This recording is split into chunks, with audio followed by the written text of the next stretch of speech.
Ada kejadian aneh di rumah sakit ini di mana para pasien selalu meninggal di tempat tidur pada kamar yang sama dan selalu pada Jumat pagi tanpa peduli umur, kelamin, ataupun kondisi kesehatan mereka. Hal ini sangat membingungkan para dokter dan beberapa bahkan berpikir bahwa hal ini ada hubungannya dengan supranatural. Mengapa selalu pada hari Jumat dan pada tempat tidur yang sama? Lalu para dokter memutuskan untuk menyelidiki penyebab dari beberapa kejadian ini. Begitu tiba hari Jumatnya, semua orang di rumah sakit tersebut dengan tegang melihat CCTV dan menunggu akankah kejadian buruk itu terulang kembali. Seiring waktu berputar, tepat sebelum waktu keramat itu tiba, pintu kamar tersebut terbuka. Kemudian masuklah Udin, part-timer cleaning service untuk hari Jumat. Ia langsung mencabut peralatan untuk nafas bantuan sang pasien dari stop kontaknya lalu menggantinya dengan vacuum cleaner dan mulai membersihkan ruangan. Seorang sopir truk yang telah berada di jalan selama 2 minggu, berhenti di sebuah tempat kafe dangdut. Dia berjalan lurus ke Mami, menaruh uang 1 juta dan berkata, "Saya ingin wanita Anda yang jelek dan seporsi nasi goreng." Madam terperangah. "Tapi Pak, untuk jumlah uang yang Anda berikan bisa mendapatkan salah satu wanita tercantik saya dan 3 porsi hidangan lezat." Sopir truk menjawab, "Dengar sayang, aku tidak sedang terangsang, aku hanya rindu rumah." Udin baru saja diterima di sebuah perusahaan. Hari itu pertama kalinya ia masuk kerja, ia masih belum mengetahui kebiasaan perusahaan, yaitu sesudah makan siang setiap pegawai kantor mendapat bagian buah-buahan dengan cuma-cuma.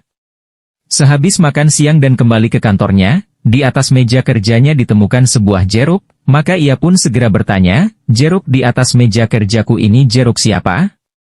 Setelah mendengar perkataan ini, Joko teman sekantornya menyahut, "Jeruk ini untukmu."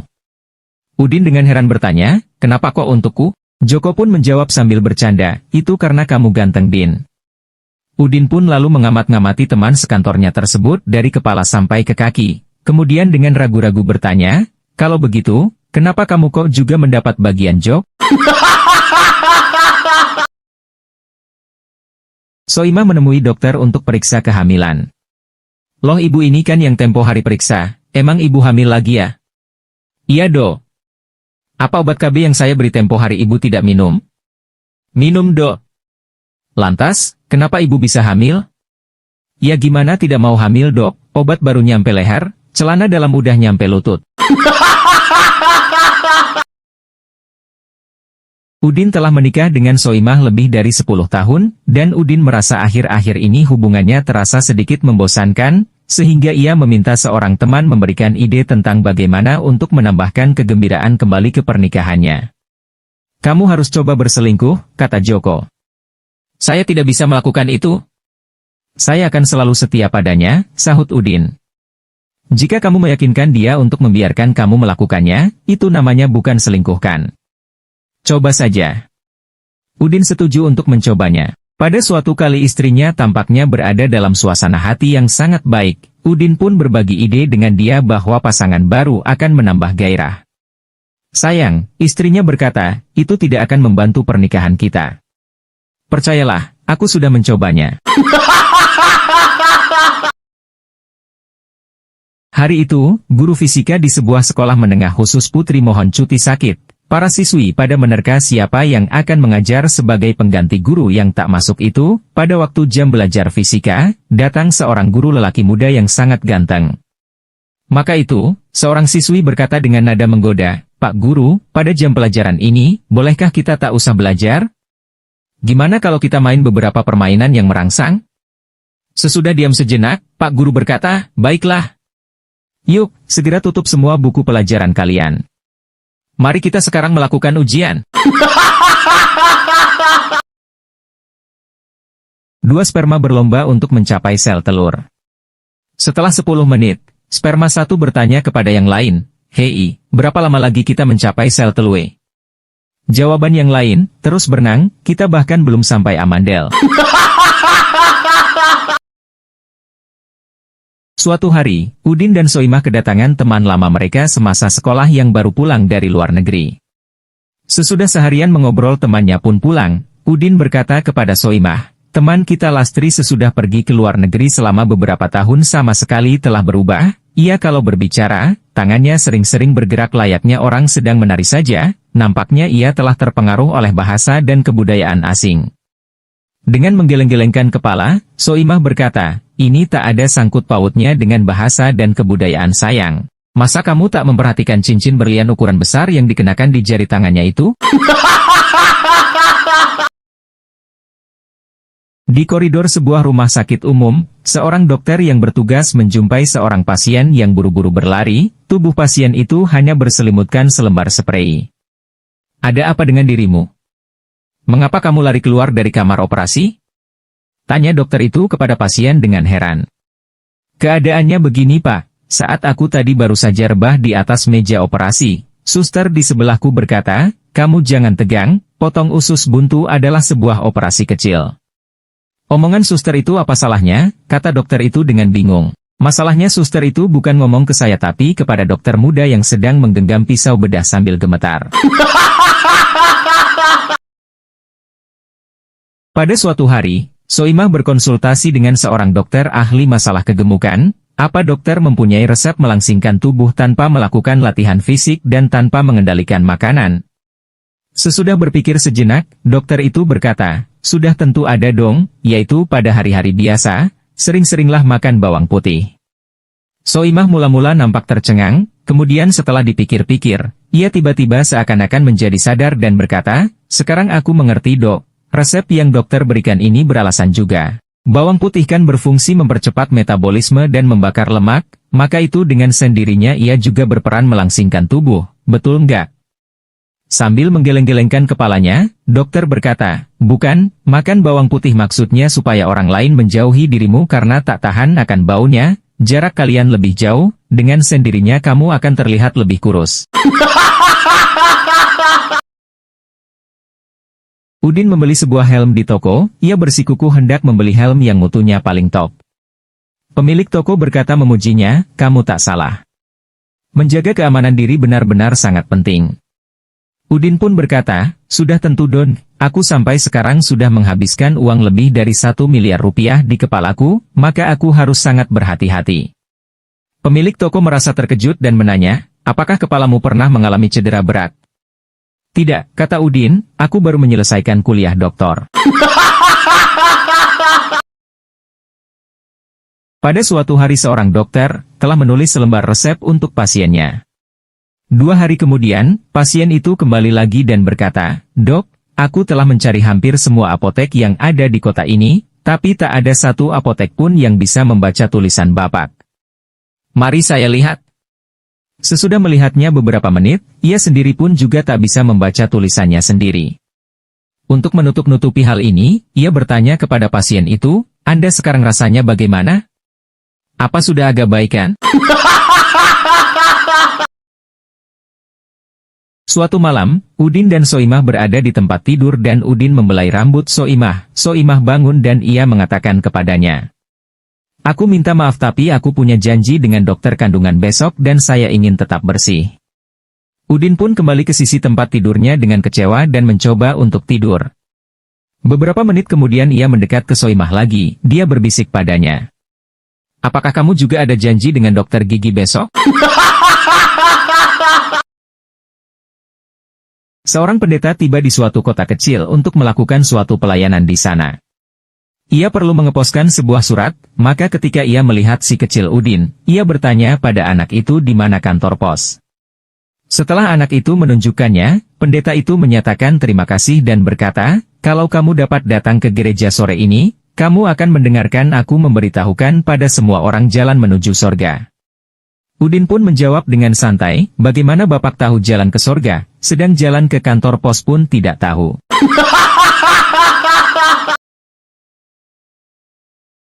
Soimah bertemu dengan Lastri dan berbicara. Soimah menyatakan bahwa dia akhirnya hamil setelah bertahun-tahun mencoba. Bagaimana kau mengaturnya? Tanya Lastri. Aku pergi ke hipnoterapis di daerah Sudirman, jawab Soimah. Aku hamil dalam waktu 2 bulan. Oh, suamiku dan aku mencoba mengunjunginya tahun lalu, kata Lastri, tapi itu tidak berhasil untuk kami. Tentu saja itu tidak akan, jawab Soimah. kau harus pergi sendiri. Ada cerita seorang ibu yang sedang hamil 9 bulan. Setelah diperiksa dokter ternyata akan punya 3 bayi kembar. Di suatu saat ketika, si ibu hamil sedang istirahat, ketiga bayi dalam kandungan asik ngobrol. Bayi yang pertama, andaikan aku sudah dilahirkan di dunia, dan jika aku sudah besar cita-citaku, aku ingin jadi arsitek pembangunan. Akan aku bangun ruangan yang lebih besar biar tidak sumpek lagi untuk kita bertiga. Bayi yang kedua, aku sih kepingin jadi PLN, biar ruangan ini tak jadi gelap. Bayi yang ketiga menyahut, kalau aku kepingin jadi polisi. Soalnya aku ingin menangkap penjahat berkepala botak yang sering keluar masuk dan meludahi kita bertiga di ruangan ini. Udin, seorang pasien pria dengan sangat khawatir pergi ke psikiaternya. Saya jatuh cinta dengan kuda saya, katanya. Tapi itu tidak masalah, jawab psikiater. Banyak orang menyukai binatang. Misalnya saya dan istri saya memiliki anjing yang kita sangat cintai. Ah, tapi dokter, jawab Udin. Ini adalah daya tarik seksual yang saya rasakan terhadap kuda saya. Apa? Seru dokter itu. Apa jenis kuda itu? Jantan atau betina? Betina, tentu saja, kata Udin. Apa Anda pikir saya homo? Soimah seorang penulis saat berlibur di laut telah menulis catatan harian sebagai berikut. Hari pertama, aku telah menjumpai kapten kapal. Hari kedua, kapten kapal mengundangku makan malam bersama dengan dirinya di satu meja, aku merasa sangat bangga. Hari ketiga, kapten kapal mengajakku berkeliling meninjau kemana-mana, bahkan masih membawa diriku bermain-main ke kabin nahoda. Hari keempat, kapten kapal membawaku melihat-lihat kamarnya dan mengajukan permintaan yang keterlaluan kepadaku, ia minta aku bercinta dengannya. Kelakuan ini sama sekali tak sesuai dengan identitasnya sebagai kapten kapal yang disandangnya. Hari kelima, ia tetap ngotot bertahan pada pendiriannya, sambil mengatakan jika aku tidak menyetujuinya, ia akan menenggelamkan kapal ini. Hari keenam, pagi yang indah. Aku telah berhasil menyelamatkan nyawa 700 orang. Soimah menjadi frustrasi oleh kebiasaan suaminya karena mereka selalu bercinta dalam gelap. Berharap untuk membebaskannya dari masalah ini, dia menyalakan lampu bacanya pada satu malam yang sangat bergairah hanya untuk menemukan mentimun di tangan suaminya. Apa ini? Tanya Soimah sambil mengambil mentimun dari suaminya. Apa ini yang engkau gunakan padaku selama 5 tahun terakhir? Sayang, biar aku jelaskan. Kenapa? Kau licik, jeritnya. Kau impoten. Berbicara tentang licik, mungkin engkau ingin menjelaskan dari mana 3 anak-anak kita. Setelah pemeriksaan tahunan, Udin menyadari bahwa ia memiliki penyakit langka dan sisa 12 jam untuk hidup. Istrinya Soimah menangis mengatakan, sayang, aku akan memberimu malam yang engkau tidak akan pernah lupa. Mereka bercinta dengan gairah dan dengan semangat yang mereka tidak pernah rasakan selama beberapa tahun. Ketika mereka selesai, Udin meminta istrinya, bisakah kita melakukannya lagi? Kali ini bahkan lebih bergairah. Kemudian, karena dia akan tertidur, Udin memberinya dorongan dan berkata, sayang, aku tahu sudah malam, tapi saya pikir kita bisa melakukannya sekali lagi. Dengan lemah Soimah pun menjawab, itu mudah bagimu untuk mengatakan, engkau tidak harus bangun besok di pagi hari. Pada pertemuan para dokter, Udin dan Soimah mulai melirik satu sama lain. Udin mengajak Soimah untuk makan malam dan dia menerima. Ketika mereka duduk di restoran, Soimah meminta izin untuk pergi dan mencuci tangan. Setelah makan malam, karena satu hal, mereka berakhir di kamar tidur hotel. Ketika suasana sedang panas-panasnya, Soimah menginterupsi dan mengatakan dia harus pergi dan mencuci tangan. Begitu dia datang kembali, mereka melanjutkannya kembali. Setelah selesai berhubungan intim, Soimah bangun dan mengatakan dia akan mencuci tangan. Ketika dia datang kembali ke tempat tidur, Udin berkata, saya yakin kamu ahli bedah. Dia menegaskan, dan Soimah bertanya bagaimana dia tahu. Mudah, katanya, kamu selalu mencuci tanganmu. Itu sangat pintar, kata Soimah, aku yakin kau ahli anestesi. Wow, bagaimana kau bisa tahu? Tanya Udin. Tadi saya tidak merasakan apapun.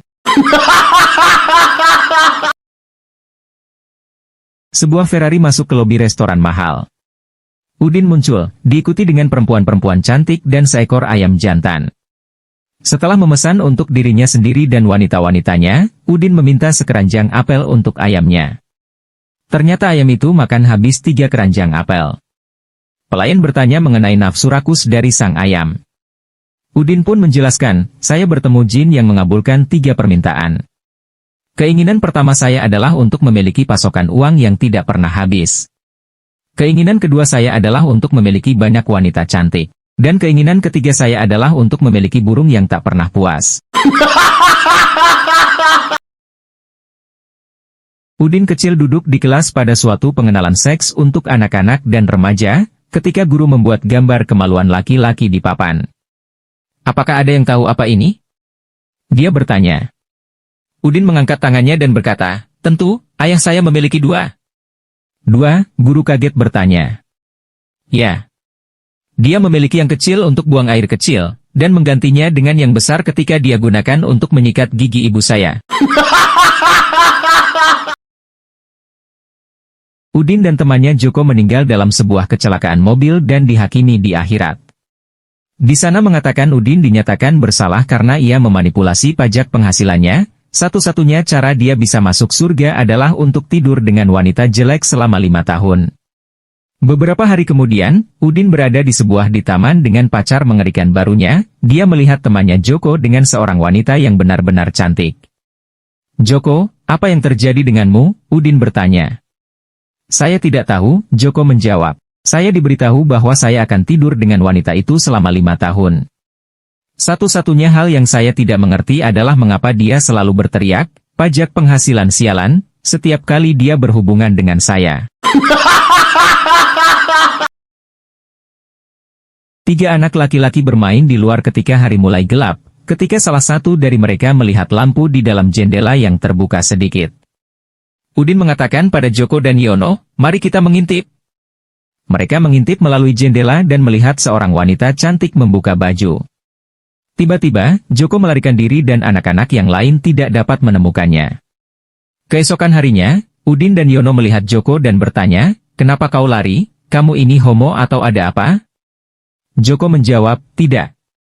Ibuku mengatakan kepadaku bahwa jika aku melakukan sesuatu yang nakal, mengatakan kata-kata nakal atau bahkan melihat sesuatu yang nakal, Tuhan akan mengubahku menjadi batu. Nah, ketika aku melihat di jendela tadi malam, aku mulai merasa ada yang mengeras di dalam celana, jadi aku langsung lari. Malam sebelum pernikahannya, Soimah si calon pengantin perempuan berbicara dengan ibunya. Bu, katanya, aku ingin ibu untuk mengajariku bagaimana untuk membuat suami baruku bahagia. Ibunya mengambil napas dalam-dalam dan mulai, ketika 2 orang mencintai, menghormati, dan saling menghargai satu sama lain, bercinta bisa menjadi hal yang sangat indah. Aku tahu bagaimana caranya bercinta Bu, kata Soimah sedikit kesal. Maksudku aku ingin ibu mengajariku bagaimana membuat nasi goreng yang lezat, soalnya calon suamiku suka nasi goreng. Soimah, seorang wanita seksi, duduk di ruang periksa Dr. Udin, yang mulai membuka baju Soimah dan meletakkan tangannya di payudaranya. Kau tahu apa yang saya lakukan bukan? Dr. Udin bertanya. Ya, gumamnya, Anda memeriksa kanker payudara. Udin kemudian mulai membelai perutnya. Tentu saja, lanjutnya, Anda tahu apa yang saya lakukan. Ya, dia tersenyum. Anda memeriksa usus buntu saya. Melihat Soimah yang hanya menurut, Dr. Udin tidak bisa mengendalikan dirinya lagi. Dia merobek pakaiannya dan mulai bercinta dengannya. Kau tahu apa yang saya lakukan bukan? Ia tersentak. Ya, jawabnya. Anda memeriksa sifilis? Dan karena itulah saya datang ke sini untuk periksa. 3 gadis nakal yang tinggal serumah memutuskan sudah waktunya mereka pergi ke pengakuan dosa. Ketika imam meminta mereka untuk mengakui dosa-dosa mereka, Sutinah si gadis pertama berkata dia telah membiarkan seorang pria mencumbu payudaranya. Imam menyuruhnya untuk mencuci mereka dengan air suci. Yati si gadis kedua mengaku bahwa dia telah menyentuh burung seorang pria. Imam menyuruhnya mencuci tangan dengan air suci. Kedua gadis itu pun mencuci dengan air suci, dan kemudian Soimah si gadis ketiga bergabung dengan mereka. "Minggir semua," katanya, "saya harus berkumur." Udin bertemu dengan Soimah di dalam sebuah lift. "Anda akan kemana hari ini?" Udin bertanya. "Aku akan pergi ke donor darah." "Anda dapat uang berapa untuk donor darah?" "Sekitar 200.000. "Wow," kata Udin, "hari ini saya akan menyumbangkan sperma, dan bank sperma membayar saya 2 juta. Soimah marah dan keluar dari lift. Keesokan harinya, Udin dan Soimah bertemu lagi di lift. "Senang bertemu Anda lagi. Anda akan pergi kemana hari ini?" "Bank sperma," kata Soimah dengan mulut penuh. Salah satu dari dua sahabat wanita telah menikah dan berbulan madu ke Bali. Salah satu gadis karena penasaran bertanya kepada temannya, "Tempat wisata apa yang kamu kunjungi di Bali dan apa yang kamu lihat?" Wanita yang sedang berbulan madu itu menjelaskan, "Selama 7 hari, aku hanya melihat kipas angin di langit-langit kamar dan sesekali ketika berbalik, aku juga melihat sprei." Udin seorang pelupa. Pertama dia ditilang karena gak bawa STNK. Beberapa hari kemudian ditilang lagi karena gak bawa SIM. Terakhir, oleh polisi yang sama, Udin ditilang karena gak pakai helm. Kamu lagi, kalau pelupa jangan bawa motor, jalan kaki saja," kata Pak Polisi. Beberapa hari kemudian Udin lewat ke jalan itu lagi tanpa membawa surat-surat lengkap yakni STNK, SIM dan helm. Tapi kali ini Udin heran karena polisi itu cuma senyum. Penasaran akhirnya dia bertanya. "Pak Polisi kok enggan nilang saya?" tanya Udin. "Buat apa, kan kamu gak pakai motor." Udin bangun kesiangan setelah semalaman nonton bola. Dia pun berangkat ke sekolah dengan tergesa-gesa. Di perjalanan, Udin baru ingat bahwa dia belum mengerjakan PR matematika. Saat Udin tiba di kelasnya, pelajaran matematika baru saja dimulai. "Udin, kenapa kamu terlambat?" tegur bu guru dengan nada tinggi. "Maaf Bu. Saya ditodong seorang pria di perjalanan," jawab Udin. "Oh kamu nggak apa-apa kan?" "Tapi Udin," kata bu guru dengan suara yang melunak. "Apa yang diambil penodong itu?" "Uang jajanmu ya?" tanyanya. "Nggak apa-apa Bu. Uang jajan saya juga masih utuh. Penodong itu cuma mengambil buku PR matematika saya." Udin berjalan kaki ke pasar. Untuk menyingkat waktu, dia tidak menggunakan jembatan penyeberangan orang, melainkan memilih menyeberang jalan. Sewaktu dia mau menyeberang tiba-tiba ada sebuah metro mini nyelonong. Sopirnya marah-marah, "Kalau nyeberang jalan pakai mata dong. Untung saja pengalaman aku sudah 10 tahun pegang setir, kalau kagak pasti ketabrak lu." Udin pun tak mau kalah. Ngomong yang benar, baru 10 tahun saja pegang setir udah sombong.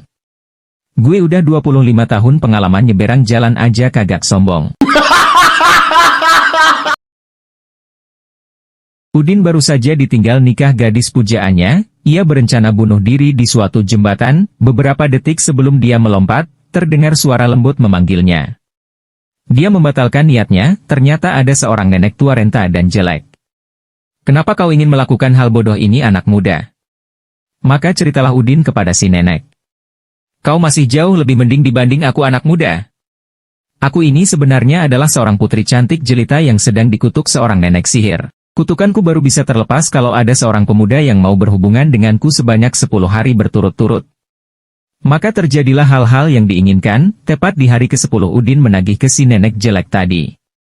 "Kok nenek gak berubah jadi putri?" tanya Udin kesal. "Berapa usiamu anak muda?" 25 tahun. Nak, hari gini kamu masih percaya dongeng yang aku buat. Tapi makasih ya, enak loh." Ayahnya Udin mendatangi guru matematika sekolah dasar tempat anaknya menimba ilmu. Kepada guru itu, dia bertanya soal hasil ujian anaknya karena sudah diulang 3 kali tetapi belum juga lulus. "Bagaimana mau bisa lulus Pak? Anak Bapak itu berat sekali," ujar Pak Guru. Karena penasaran ayah Udin meminta buktinya. "Coba lihat ini. 7 kali 5 sama dengan 34, kata guru.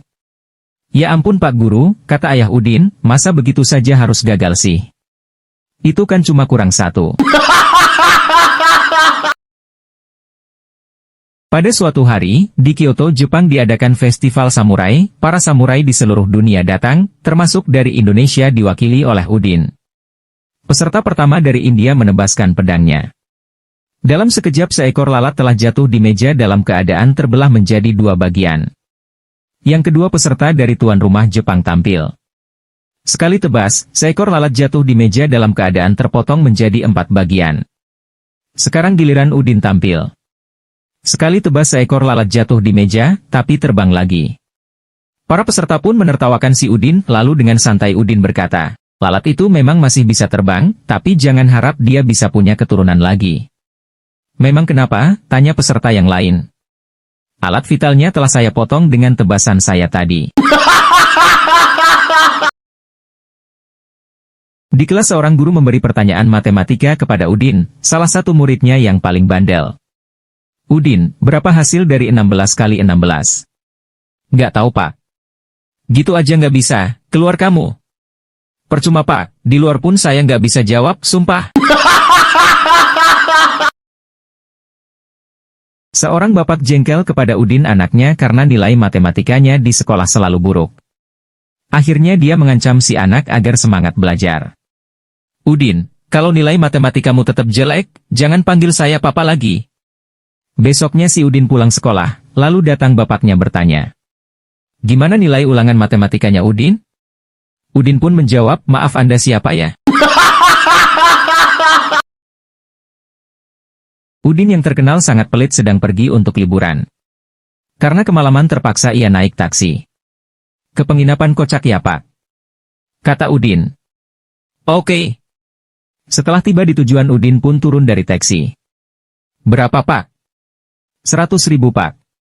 Dengan santai ia pun memberikan uang 50.000 ke sopir taksinya. Kurang ini Pak. Kurang gimana, itu kan sudah pas. Kan di argonya 100.000. Kita kan naik berdua jadi saya bayar 50 situ 50. Impas Han. Suatu hari Soimah, pembantu rumah tangga mendatangi majikan perempuannya. Nyonya, saya mau minta naik gaji. Kenapa saya harus menaikkan gaji kamu? Ada 3 alasan Nyonya. Pertama saya membersihkan rumah lebih bersih daripada Nyonya. Siapa yang bilang? Tuan yang bilang Nyonya. Oh, kedua, saya memasak lebih enak daripada Nyonya. Siapa yang bilang? Tuan yang bilang. Oh. Ketiga, saya diranjang lebih hebat daripada Nyonya. Apa? Apa Tuan juga yang bilang? Bukan Nyonya, tapi Parto, tetangga sebelah yang bilang kalau saya lebih hebat diranjang daripada Nyonya. Udin mengemudikan mobilnya dari pusat kota ke Taman Kencan Muda-Mudi, sementara di sebelahnya duduk gadis cantik. Setelah tiba di taman itu, si gadis berkata, kurasa aku harus berkata jujur padamu, aku adalah seorang pelacur. Beberapa saat Udin diam dan berpikir. Akhirnya dia memutuskan untuk tetap menerima kondisi itu dan bersedia membayar 300.000 untuk bercinta dengan si gadis. Beberapa menit kemudian setelah selesai bercinta, Udin berkata, sekarang kurasa aku juga harus berkata jujur padamu. Aku adalah sopir taksi, dan ongkos yang harus kau bayar untuk mengantarmu kembali ke kota adalah 300.000.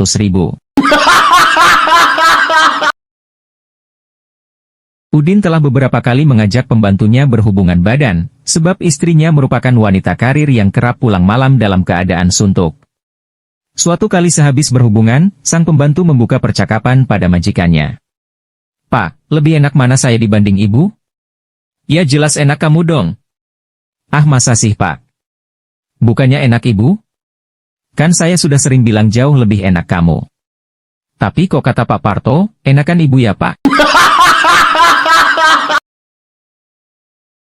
Sebuah kapal pesiar telah dirompak selama berminggu-minggu. Para penumpang yang semuanya laki-laki ditahan. Tidak terkecuali Udin, sang kapten kapal. Suatu waktu Udin menyampaikan keluhan pada perompak.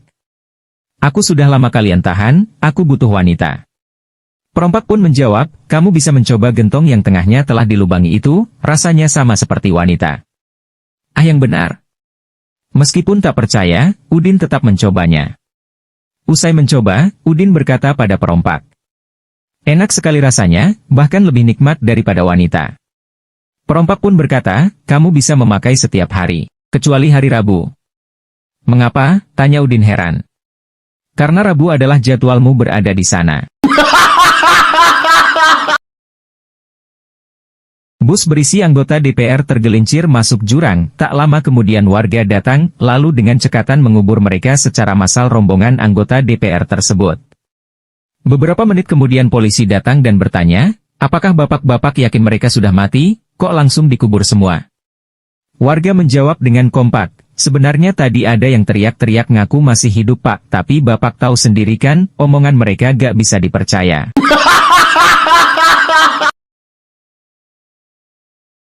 Bolehkah saya minta rokokmu sebatang? Tanya Udin pada Parto. Loh, kukira kamu sudah berhenti merokok. Kamu kan sudah tahu bahwa merokok itu merusak tubuh, kata Parto. Aku memang sedang dalam proses berhenti merokok. Dan sekarang aku sedang dalam tahap pertama. Apa tahap pertama itu? Berhenti membeli rokok. Pada suatu kunjungan di peternakan sapi, Udin dan Soimah, sepasang suami istri mendapat penjelasan bahwa sapi di sana sehat-sehat dan kuat. Bapak dan ibu, ini sapi dari Selandia Baru sangat kuat, dalam sehari bisa berhubungan sampai 5 kali. Tuh pak, 5 kali sehari. Bisa nggak? Kata Soimah. Bapak dan ibu, kalau ini sapi Australia, lebih kuat lagi. Dalam sehari bisa sampai 10 kali. Tuh pak, sampai 10 kali, bayangin, kata Soimah lagi. Dengan kesal Udin pun berkata, Pak pemandu, itu 10 kali dengan betina yang sama apa enggak? Ya beda-beda dong pak. Tuh mama, betinanya beda-beda, boleh enggak? Suatu hari di bagian informasi sebuah kebun binatang. Mbak, tolong diumumin dong, bapaknya anak-anak terpisah dari keluarga.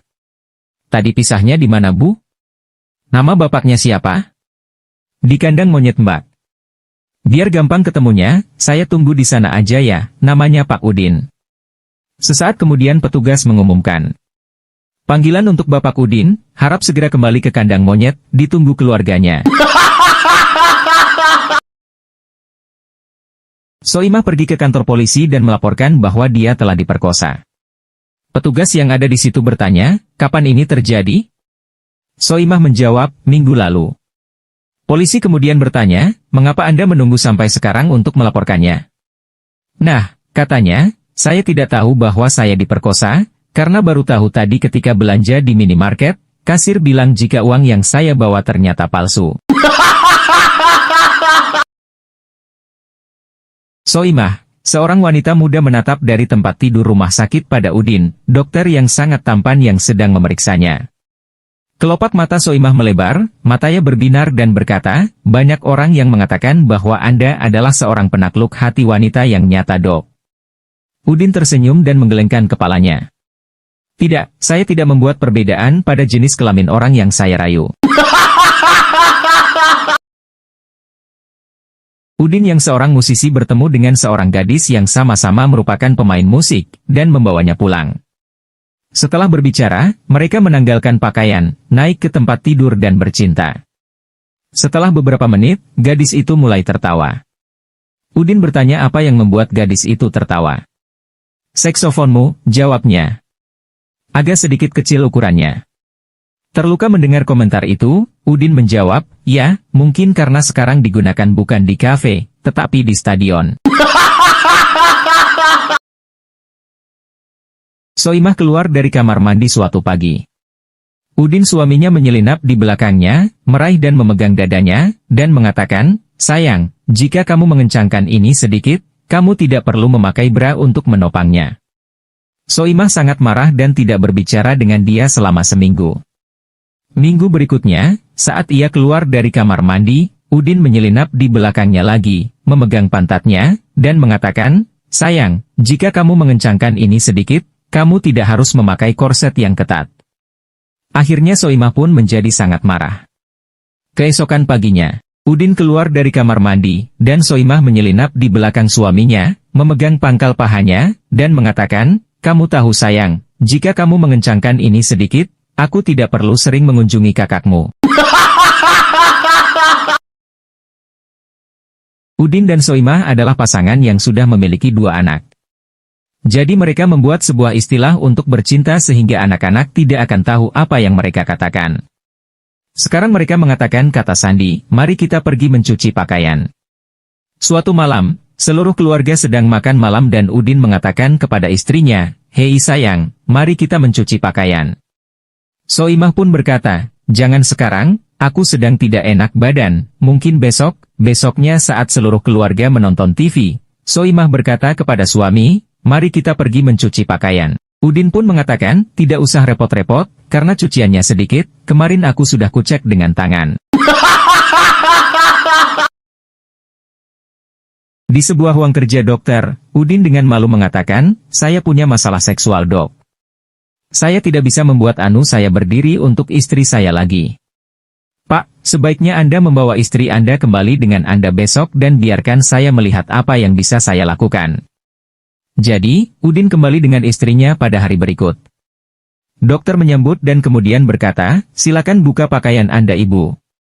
Istri Udin pun membuka pakaiannya. "Oke, sekarang silakan berjalan-jalan di ruangan ini. Sekarang, berbaringlah." "Oke, saya sudah melihat."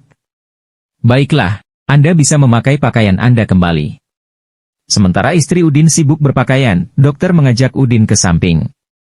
"Anda dalam kesehatan yang sempurna," katanya dokter pada Udin.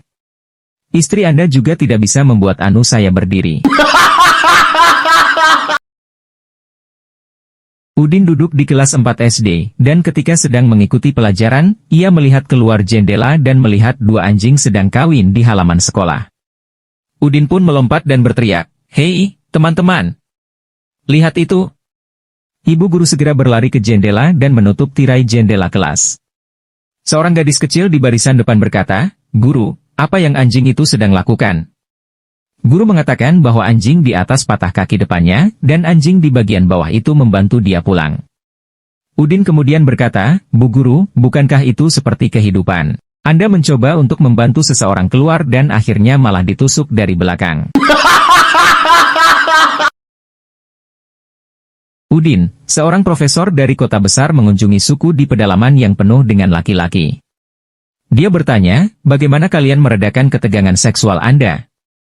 "Sederhana, datang saja ke sungai besok dan kami akan menunjukkan kepada Anda." Keesokan harinya Udin muncul dan melihat sekelompok orang dekat dengan seekor keledai. Satu orang mengatakan, "Karena Anda tamu kami, Anda bisa pergi dulu." Karena Udin takut jika menolak maka akan dibunuh suku itu, Udin kemudian mulai mencium dan mulai berhubungan dengan keledai. Kemudian seorang pria dalam kelompok itu bertanya, "Apakah Anda hampir selesai, Pak? Kami perlu keledai itu untuk menyeberangi sungai agar sampai ke kampung suku perempuan." 3 orang nenek tua yang agak nakal duduk di bangku di luar sebuah panti jompo ketika Udin si kakek tua berjalan melewati mereka. Salah satu nenek tua itu mengatakan, "Kami bertaruh kita bisa tahu persis berapa umurmu." Udin pun berkata, "Tidak mungkin, dasar nenek-nenek tua." Salah satu nenek tua itu berkata, "Tentu kita bisa. Cukup turunkan celanamu dan buka celana dalam kamu dan kami dapat memberitahu usiamu dengan tepat." Sedikit malu, tapi penasaran dan ingin membuktikan bahwa mereka tidak bisa melakukannya, Udin pun menurunkan celananya. Para nenek memintanya untuk berbalik beberapa kali dan melompat beberapa kali. Kemudian mereka semua sepakat dan berkata, "Kamu berusia 87 tahun. Berdiri dengan celana masih di sekitar pergelangan kaki." Udin pun bertanya, "Bagaimana kalian bisa menebak dengan benar?" 3 wanita tua tertawa sambil berteriak serempak. "Kami berada di pesta ulang tahunmu kemarin." Di bioskop, Udin kembali ke tempat duduknya sambil mencolek lengan seorang wanita yang duduk paling pinggir dekat lorong. "Permisi," kata Udin, "apakah saya menginjak kaki Anda saat keluar tadi?" "Betul, Anda tadi melakukannya," kata wanita itu mengharapkan permintaan maaf. "Oh Tuhan, syukurlah," kata Udin, "maka ini adalah barisan kursi tempat duduk saya yang benar. Sejak tadi saya lupa dan berusaha mencari." Udin dan Soimah adalah sepasang muda-mudi dilanda cinta. Saking cintanya saat Soimah tabrakan, Udin menyumbangkan darahnya ke Soimah. Tetapi 6 bulan kemudian mereka putus, karena Soimah menduakan Udin. Saking kesalnya Udin, terjadilah perdebatan. Soimah, tega kamu menduakan cintaku. Sedangkan aku rela berkorban untukmu, sampai darah saja aku berikan padamu. Pokoknya kamu harus bayar hutang darah itu, darah dibayar darah. Kata Udin sambil menggeram kesal. Ya udah nih, kata Soimah sambil melempar softtex dari dalam CD yang penuh dengan darah ke muka Udin. Aku cicil tiap bulan untuk pembayarannya. Di sebuah kantor polisi, datanglah seorang gadis cantik bernama Soimah. Dia melapor ke polisi karena habis diperkosa oleh pemilik kosnya Udin. Pak, saya minta Bapak menangkap Bapak Udin karena telah memerkosa saya, kata Soimah sambil menangis sesenggukan. Polisi kemudian memerhatikan sekujur tubuh Soimah. Saya tidak melihat ada bekas kekerasan di tubuh adik. Memang adik diperkosa seperti apa? Tanya polisi.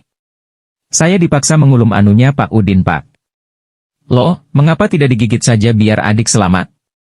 Bapak ini bagaimana sih? Saya kan vegetarian. Udin adalah seorang anggota polisi. Malam itu dia ke bagian piket. Seorang anak tiba-tiba menghubunginya. Halo Pak Polisi? Saya mau minta tolong, ayah saya sedang dikeroyok oleh 4 orang preman, kata anak itu. Udin pun bertanya, sudah berapa lama dik? Anak itu menjawab, sejak 30 menit yang lalu, Pak. Mendengar itu Udin pun bertanya lagi, loh? Kenapa baru telepon sekarang? Soalnya sampai 25 menit yang lalu ayah saya masih unggul Pak. Karena terlambat datang ke sekolah, Yono, Joko, dan Udin ditanyai sama bu gurunya. Yono, coba kamu sebutkan benda apa yang biasanya diemut? Permen Bu. Ya kamu benar. Kamu Joko, coba kamu sebutkan benda apa yang biasa diemut? Pensil Bu, nih buktinya aku emut pensil terus Bu. Bu guru pun tersenyum sinis. Kalau kamu Udin, coba kamu sebutkan benda apa yang biasa diemut? Lampu Bu guru.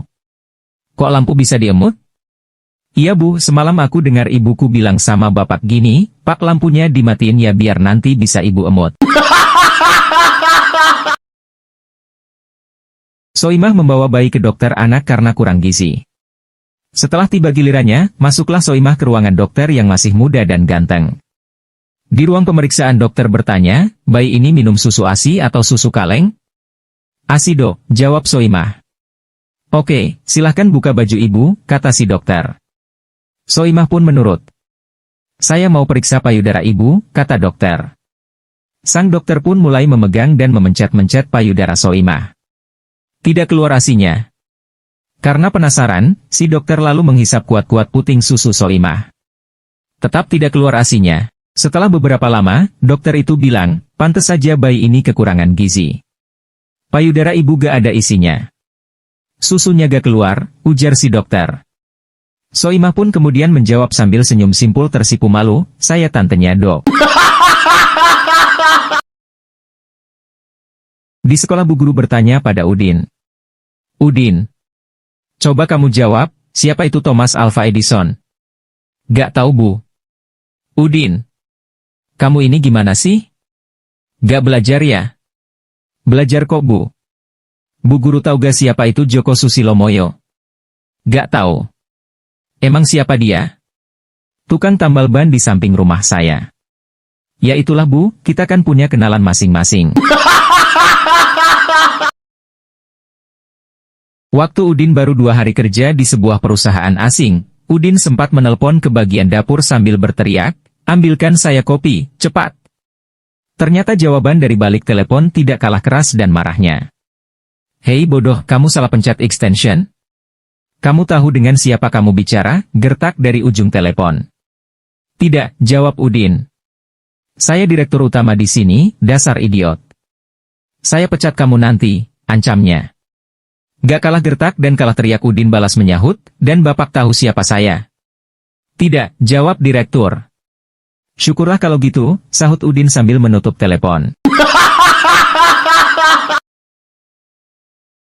Udin seorang pria kaya bertemu Soimah yang wanita biasa. Udin langsung jatuh cinta dan mengajak menikah meskipun belum lama kenal.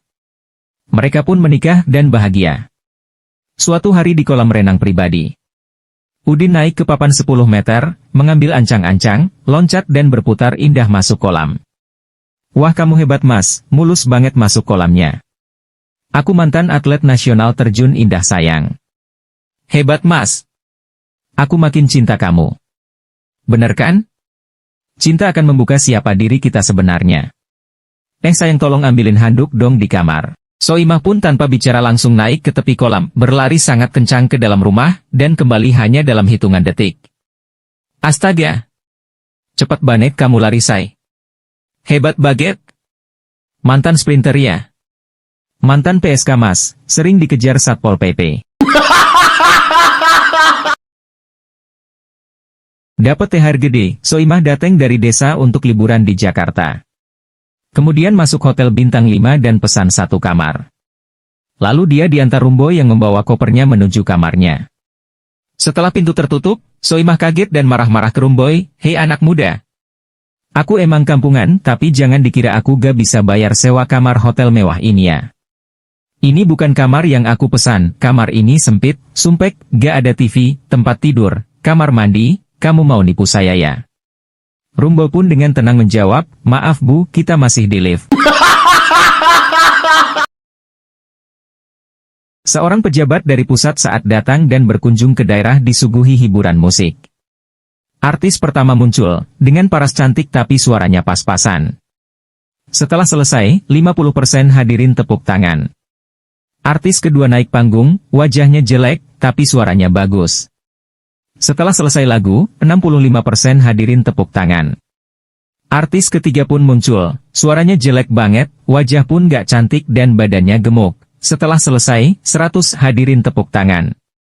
Pejabat pusat ini bingung, lalu bertanya pada Pak Bupati. Aneh ya di sini, artis ini suaranya jelek, wajah artis gak cantik. Mana badannya gembrot, tapi hadirin tepuk tangan semua. Bupati dengan malu-malu menjawab, "Anu Pak, sebenarnya dia istri saya."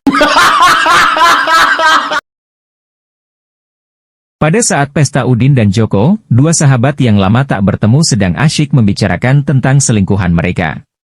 Pada saat sedang enak-enaknya ngobrol, tiba-tiba wajah orang yang Udin menjadi pucat melihat dua wanita sedang asyik mengobrol. Lalu Udin pun berbisik pada temannya Joko, "Jok, jangan ke sana, di sana ada istriku bersama pacar gelapku." Setelah beberapa saat Joko pun ikut berbisik, "Kau tahu, aku juga mau bilang begitu."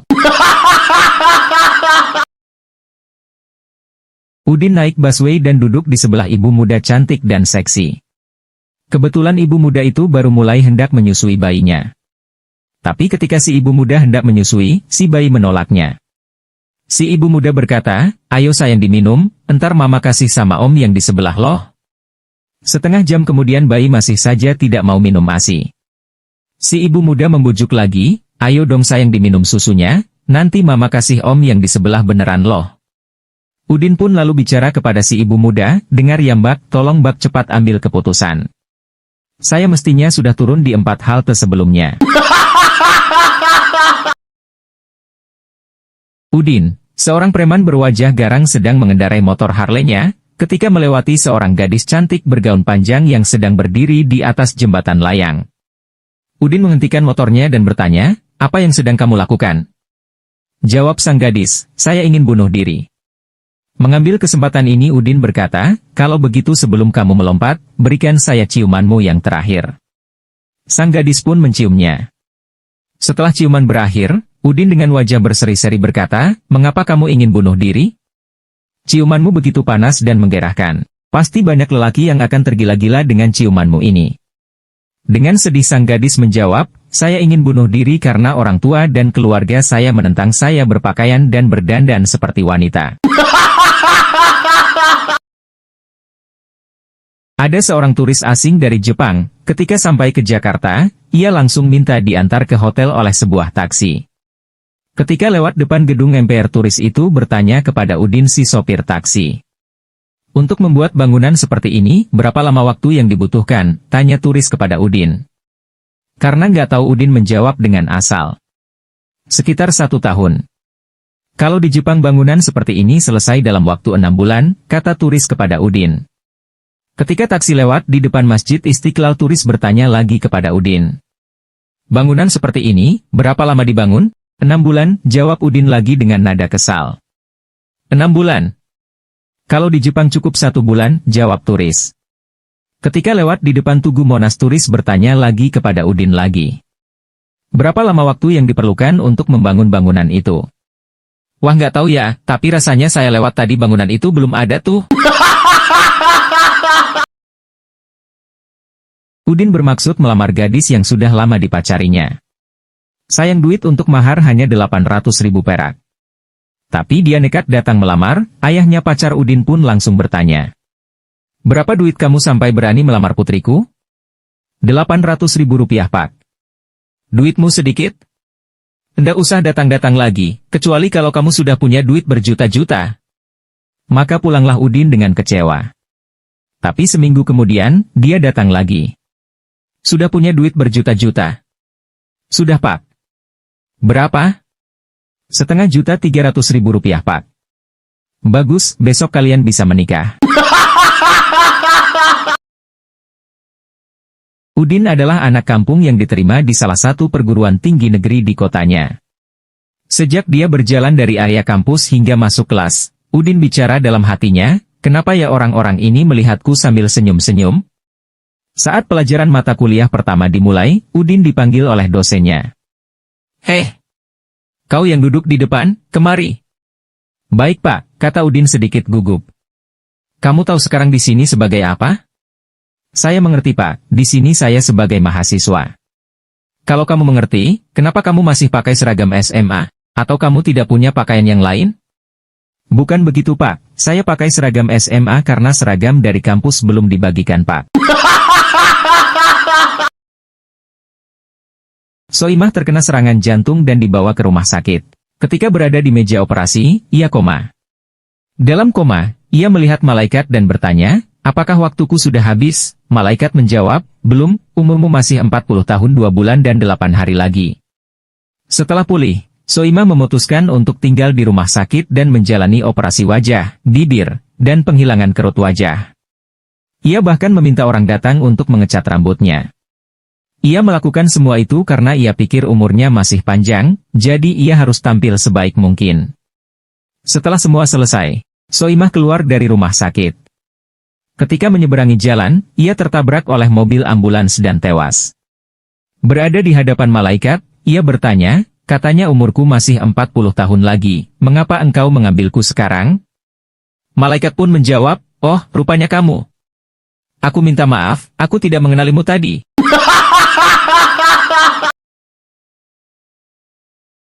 Udin yang terkenal lugu memasuki sebuah kafe. Dilihatnya seorang perempuan yang sangat cantik duduk sendirian. Udin mendekatinya dan menyapanya, halo, aku traktir ya. Mau kan? Boleh aja, tapi jangan mengharapkan apa-apa ya. Lo kenapa? Karena aku lesbian. Apa? Kamu orang lesbian? Kamu tidak tahu lesbian itu apa? Udin pun menggeleng. Begini, si perempuan berusaha menerangkan, kamu lihat perempuan manis di seberang sana? Aku akan berkencan dengannya, menciuminya dan bercinta dengannya sepanjang malam. Udin tiba-tiba menundukkan kepala dan terlihat malu. Kamu kenapa? Tanya perempuan itu. Udin mengangkat kepalanya dan berkata, ya Tuhan, kayaknya aku lesbian juga. Udin cuma bisa dapat warisan dari ayahnya yang sakit kalau udah menikah. Jadi Udin pergi ke bar kaum single buat cari bini. Di situ Udin lihat cewek yang dia suka. Udin langsung ngajak kenalan. Aku cuma cowok biasa, tapi seminggu atau 2 minggu lagi ayahku meninggal, aku bakal dapat warisan 20 juta dolar. Cewek itu pun langsung ikut pulang sama Udin dan besoknya, cewek itu jadi ibu tirinya si Udin. Mama, dari mana sih datangnya seorang bayi? Tanya si kecil Soimah pada ibunya. Burung bangau yang bawa anak, jawab ibunya sekenanya. Mama, siapa yang menjaga rumah kita dari perampok? Tanya Soimah lagi. Polisi sayang, lagi-lagi sang ibu menjawab sekenanya. Terus kalau rumah kita kebakaran siapa yang bakal nyelamatin kita? Tanya Soimah lagi. Pemadam kebakaran dong, jawab ibunya sambil tersenyum. Mama, nanya lagi ya. Dari mana sih kita dapat makan? Tanya Soimah sambil kecut seperti mengharap sebuah jawaban tertentu. Pak Tani, jawab ibu. Mama, gumam Soimah penuh keraguan. Ya sayang. Kalau gitu, Papa buat apa sih sebenarnya? Pada suatu sore, Udin dan Soimah yang sepasang suami istri terlihat berbincang-bincang di beranda rumah mereka. Ayang, aku bersyukur banget bisa dapat istri secantik kamu. Oh, berarti kita berdua akan masuk surga dong. Loh, kok bisa gitu? Ya iyalah pasti masuk surga, kamu pandai mensyukuri nikmat karena punya istri seperti aku. Sementara aku pandai bersabar karena punya suami seperti kamu, Mas. Di sebuah pasar tradisional, Soimah hendak membeli telur. Mas, telurnya berapa sekilo? Telur ayam atau telur bebek? Telur ayam. Telur ayam biasa atau ayam kampung? Ayam biasa. Yang lokal atau yang impor? Yang lokal aja. Yang lokalnya mau yang dari Jakarta, Bogor atau Depok? Yang Jakarta deh, kata Soimah sambil terlihat kesal. Mau yang Jakarta Pusat, Barat, Timur, Utara, atau Selatan? Mas ini jual telur atau mau jalan-jalan? Maaf Bu, saya penjual mie ayam di sebelah, kebetulan yang jual telur lagi ke belakang. Saya disuruh ngobrol dulu sama pembeli sampai dia datang. Ketika Udin dan Soimah sedang keluar jalan-jalan, mereka berpapasan dengan seorang gadis muda yang berparas sangat cantik. Si Udin pun menatap gadis cantik itu dari atas sampai bawah tanpa sadar jika sedang bersama dengan pacarnya Soimah. Saat ia sadar kembali, ia menemukan Soimah sedang memandangnya dengan sikap dingin. Otaknya berputar dengan cepat, ia dengan tenang berkata kepada Soimah, apakah kamu telah melihat wanita muda yang barusan lewat itu? Begitu lama ia telah kuamat-amati, aku tidak juga menemukan hal yang bisa menandingi dirimu sayang. Yanti yang sedang kesal cerita sama Soimah kalau dirinya dipaksa orang tuanya untuk dinikahkan dengan Udin. Memangnya kamu tidak suka sama Udin? Kan orangnya ganteng? Iya suka, maksud saya nggak usah memaksa-maksa saya. Tanpa dipaksa pun saya mau kok. Seorang pendeta tiba di suatu kota kecil untuk melakukan suatu pelayanan di sana. Ia perlu mengeposkan sebuah surat, maka ketika ia melihat si kecil Udin, ia bertanya pada anak itu di mana kantor pos. Setelah anak itu menunjukkannya, pendeta itu menyatakan terima kasih dan berkata, kalau kamu dapat datang ke gereja sore ini, kamu akan mendengarkan aku memberitahukan pada semua orang jalan menuju sorga. Udin pun menjawab dengan santai, bagaimana Bapak tahu jalan ke sorga, sedang jalan ke kantor pos pun tidak tahu. 5 tahun lamanya Soimah dan Udin berusaha untuk memperoleh anak. Tapi usaha yang mereka lakukan sia-sia saja. Karena itu, Soimah pergi menemui seorang ahli kandungan. Kalau begitu Anda perlu menjalani suatu tes, kata dokter. Kembalilah Kamis depan, tapi lakukan lebih dahulu hubungan seks dengan suami Anda 2 jam sebelum datang kemari.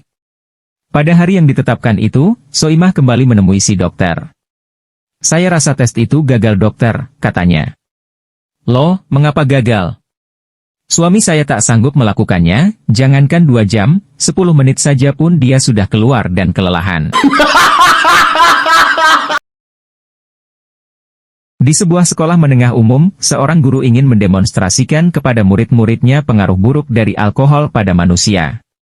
Ia mengambil 2 buah gelas. Satu diisinya dengan air putih dan lainnya dengan alkohol.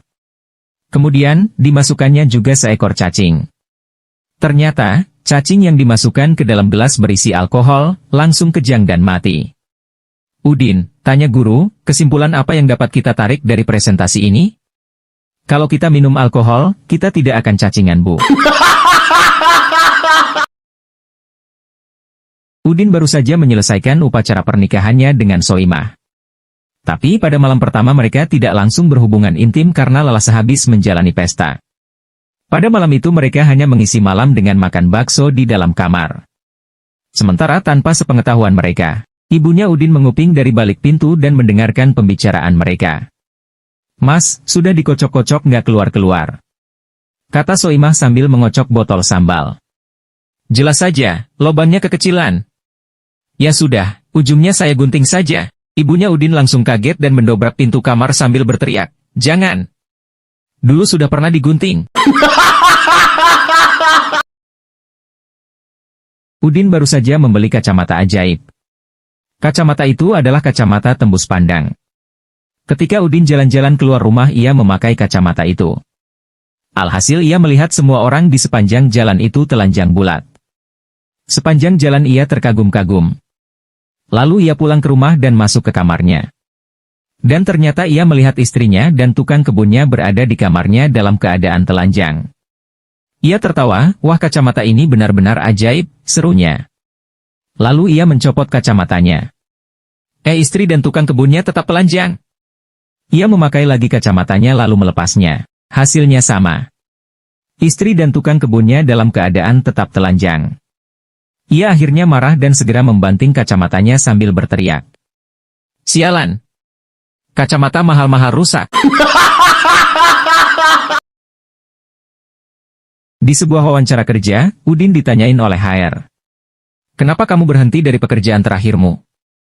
"Bos saya menuduh saya mencuri uang perusahaan." "Kenapa tidak kau suruh dia membuktikannya?" "Sudah." Dan ternyata dia bisa. Soimah yang lama tinggal di kota pulang ke kampung dan bertemu pujaan hatinya Udin yang berprofesi sebagai petani. Suatu senja, ketika tengah jalan-jalan menikmati pemandangan desa, mereka melihat 2 ekor sapi saling menggesek-gesekkan hidung. Karena lama memendam rindu, Udin berkata dengan nada memancing, "Rasanya saya jadi ingin juga melakukannya," sambil memandang Soimah mesra.